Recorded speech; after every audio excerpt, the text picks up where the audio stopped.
Right here, we have a 65 or 66 AMC Marlin. And this is another way worse 65 or 66 AMC Marlin.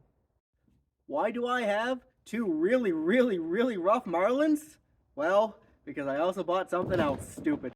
I bought this 2005 Chrysler 300 with the 3.5 V6.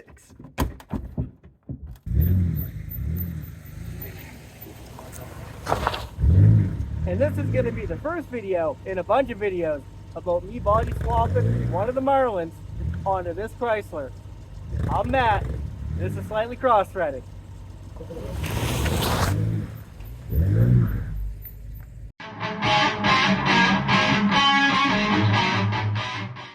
So a few months ago, this little old man walks into my shop and goes, "Well, I got two Marlins in the field." And I'm just like,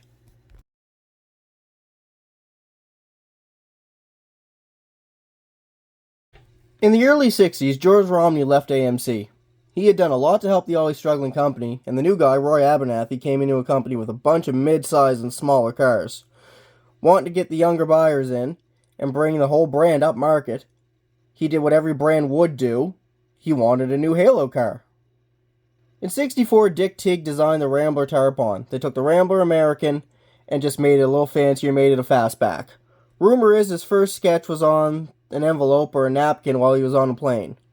The concept was well liked, and he seemed like it was what AMC needed to move up market and court the younger buyers. So for the 65 model year, the Rambler Marlin came to market, with a selection of inline sixes and the 327 V8 paired with either a 3 or 4 speed manuals, a 3-speed automatic, and I believe a 3-speed with overdrive.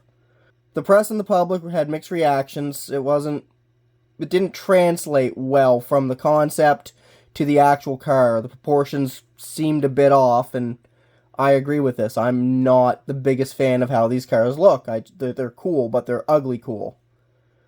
So from 65 to 66, they used a Rambler Classic midsize platform, and they sold just under 15,000 of them. That's really not many considering what Ford, Chevy, and Dodge are doing at this time. It's worth noting in 66 they dropped the Rambler name and it was just the Marlin. By 66, the first gen Charger was out based on the Dodge Coronet, which was a direct response to the Marlin. With a similar design, it was considered way prettier and offered a better range of engines and performance. In 67, they moved the Marlin onto the Ambassador platform. 67 was a one-year-only car and had the bigger 343 V8 as the option. That was the biggest engine they could put in that chassis. In 67, the writing was on the wall, and they only built a little over 2,500 cars, which is almost nothing for a manufacturer like that. Like most things AMC built, they were an interesting car. You can take that whatever way you want. Regular Car Reviews does a really nice podcast on the history of AMC, and I really suggest checking it out. Some people claim that the mid-2000s Chrysler Crossfire is a styling successor to the Marlin because of the roofline and the quarter panels, and that's just no. I like the Crossfire. They're cool. They could have been a way better car than they were. And this is the Red 65. I started calling it Red Ball. This was the first one we hauled home, and it did okay going onto the trailer. Not like the blue one that you've seen. I can't get into this one. The doors are frozen, and I really don't want to smash a window out, but I'm getting to that point. This one actually has an engine in it. This is a... see if I can't open the hood. There it is.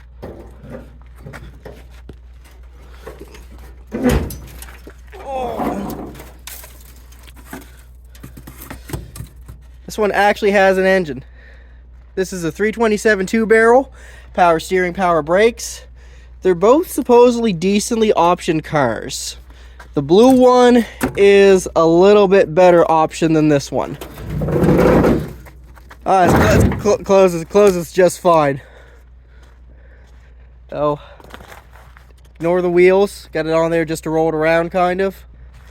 It looks like somebody ordered a 66 or 67 Charger off Wish. She's a little rough. It's got the tail lights. It's mostly all there. It's mostly all in one piece, unlike the blue one. And this is Blue Chip. It didn't want to go on the trailer real well. It kind of it fought a little bit. No motor, but the transmission is still in there somewhere. These are apparently a torque tube car, and that's kind of cool. It's stupid, but it's cool. This is a really high trim level from what we could find.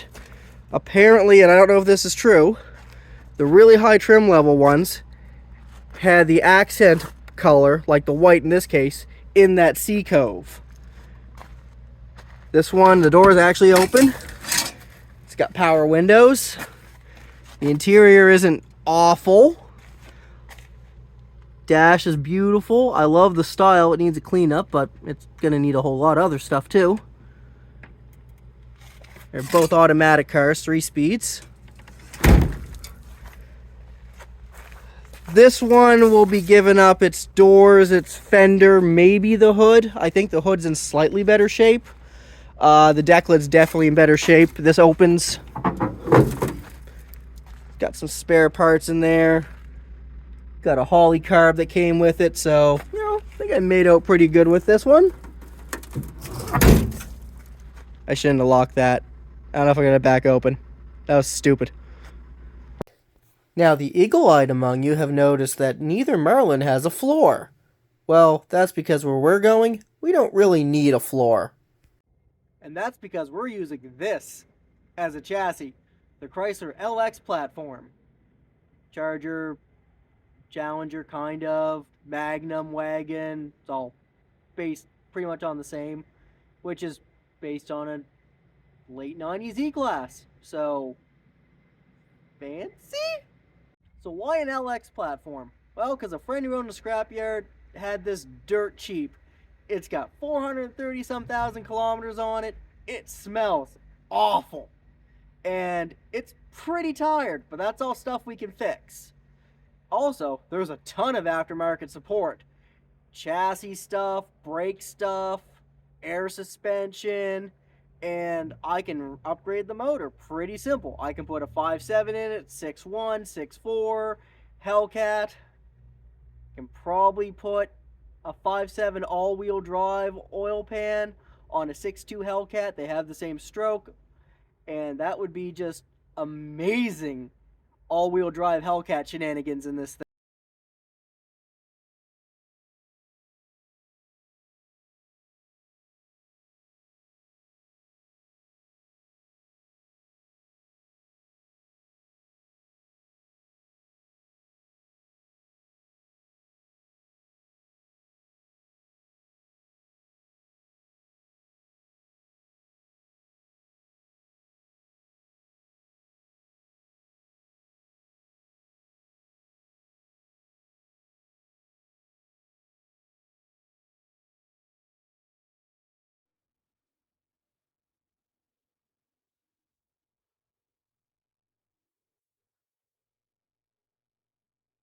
I have to hold up the hood with a stick. I'm a firm believer in preserving automotive history. That's not always possible, but we can try. An all-original 69 Z28 Camaro, you restore that. That's history. A Survivor's 30s Ford, save it. But for every car worth saving and keeping original, there's 5 or 6 that are perfect Restomod or Hot Rod candidates. And that's what we have here. Now, Blue Chip is just too far gone to do anything with. No one in their right mind would try to restore that, fix that, anything. It's toast. You can't normally fix something that far gone, especially with almost no aftermarket support.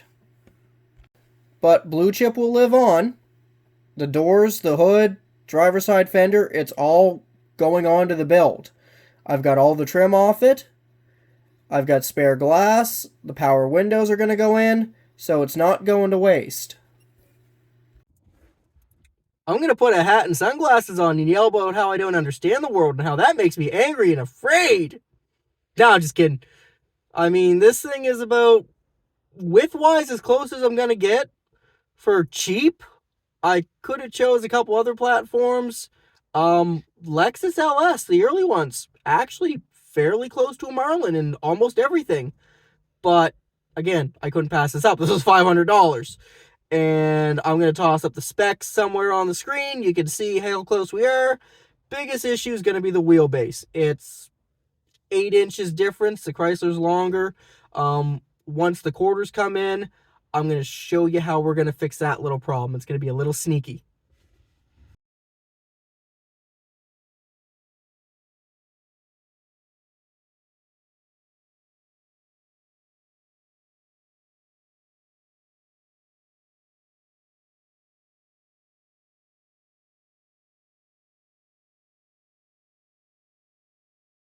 The best thing about this, for being, what, like 18 years old and having over 400 some thousand on it, is it's not overly rotten. It's not great. I know I got to change the rear subframe, but I got something planned for that. And I know that it's got problems on the left rear rail and where the trunk pan meets the tail pan. I'll show all that as I'm tearing it down. That's going to be the next big project, is get this car to a rolling chassis. With towing fees, right now, with all the titles, documentation, keys, everything for all three cars, I'm about $2,800. That's not bad. That's going to go way higher. And I'm an idiot. But we're going to have fun building this.